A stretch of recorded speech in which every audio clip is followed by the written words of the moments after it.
So then let's consider first of all, what is a mind in the grip of vicious circles? Well, one of the most obvious instances that we all know is the phenomenon of worry. The doctor tells you that you have to have an operation.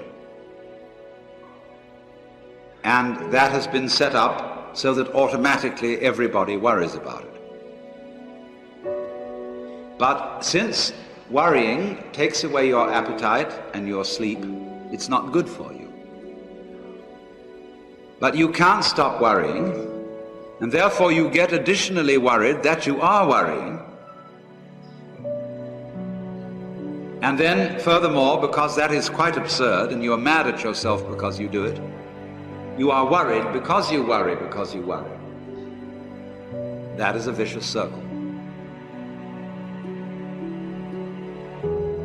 So now, can you allow your mind to be quiet? Isn't it difficult? Because the mind seems to be like a monkey, jumping up and down and jabbering all the time. Once you've learned to think, you can't stop. And an enormous number of people devote their lives to keeping their minds busy and feel extremely uncomfortable with silence. When you're alone, nobody's saying anything, there's nothing to do. There's this worry, this lack of distraction. I'm left alone with myself, and I want to get away from myself. I'm always wanting to get away from myself. That's why I go to the movies, that's why I read mystery stories, that's why I go after girls or anything that you do, or get drunk or whatever. I don't want to be with myself. I feel queer. So, well, why do you want to run away from yourself? What's so bad about it? Why do you want to forget this? Why do you want to become yourself? Because you are addicted to thoughts.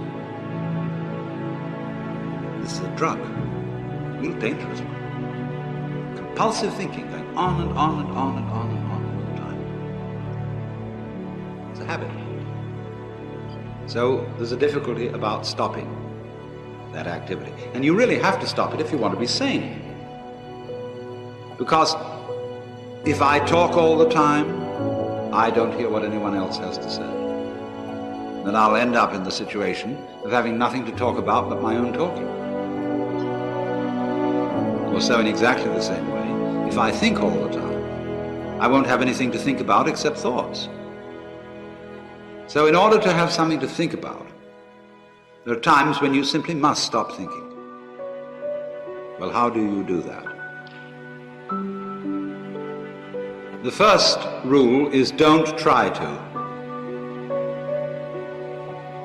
Because if you do, you will be like someone trying to make rough water smooth with a flat iron. And all that will do will stir it up. So in the same way as a muddy, turbulent pool quiets itself when left alone, you have to know how to leave your mind alone. It will quiet itself.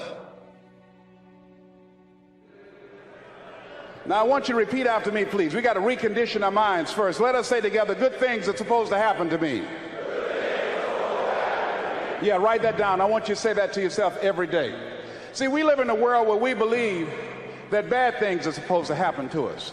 I remember at a point in my life, Bishop, when things are going good for me, and I said, this is too good to be true.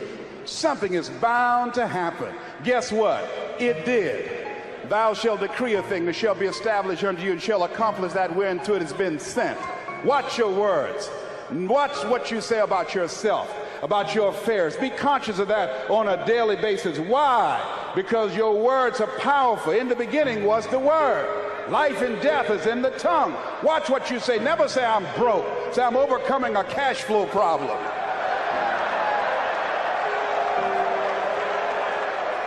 Claim what you want, not what you don't want. So affirm good things are supposed to happen to me, and begin to believe that. Begin to expect that. Now, I was talking to my oldest son Calvin, we were going for a walk. And I said, Calvin, do you want to be successful? He said, yes, sir, Dad. It's okay. We kept on walking. Then I stopped and I looked him in the eyes. It's my namesake, my junior. I said, Calvin, we're looking at each other eye to eye now. Do you expect to be successful? Given the fact that you are a single parent of 2 kids, given the fact that you decided not to go to college to further your education, given the fact that you are very talented, but you're behind on your dreams and your bills, do you expect, based upon your performance, based upon what you produce at this point in time in your life, do you expect to be successful? And Calvin got quiet.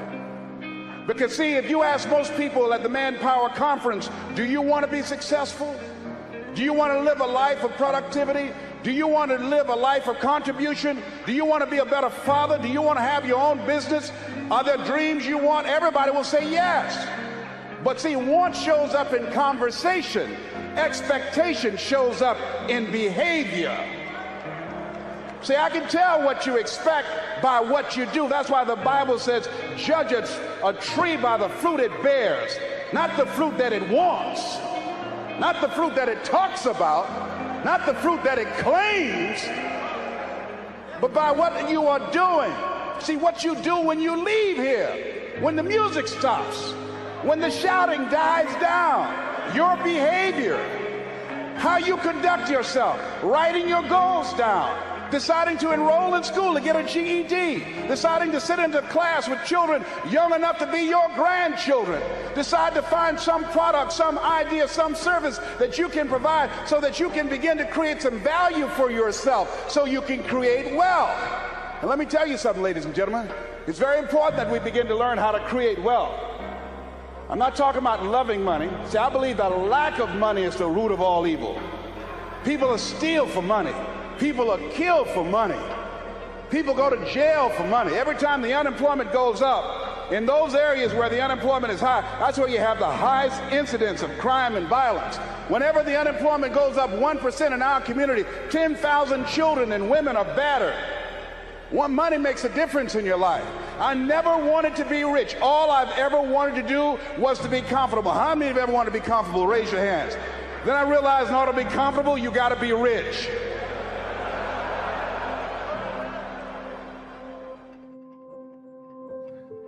If you can keep your head when all about you are losing theirs and blaming it on you.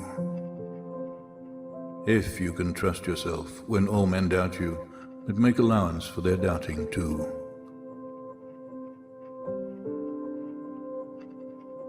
If you can wait and not be tired by waiting, or being lied about, don't deal in lies, or being hated, don't give way to hating, and yet don't look too good, nor talk too wise.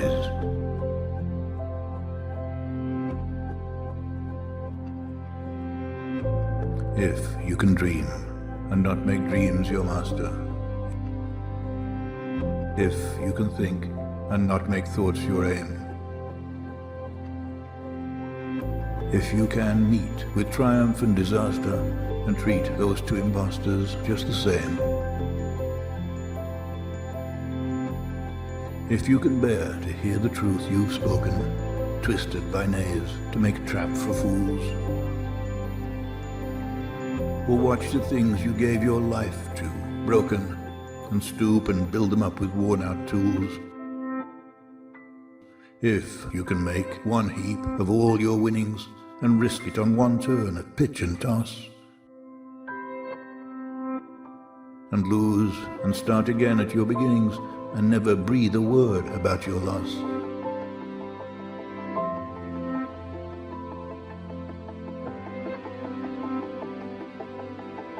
If you can force your heart and nerve and sinew to serve your turn long after they are gone,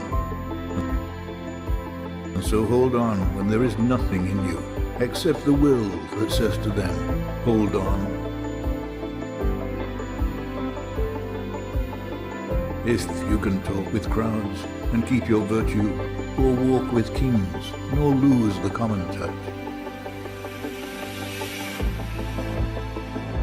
If neither foes nor loving friends can hurt you, if all men count with you, but none too much.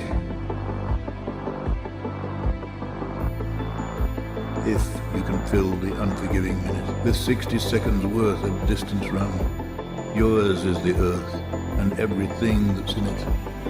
And which is more, you'll be a man, my son.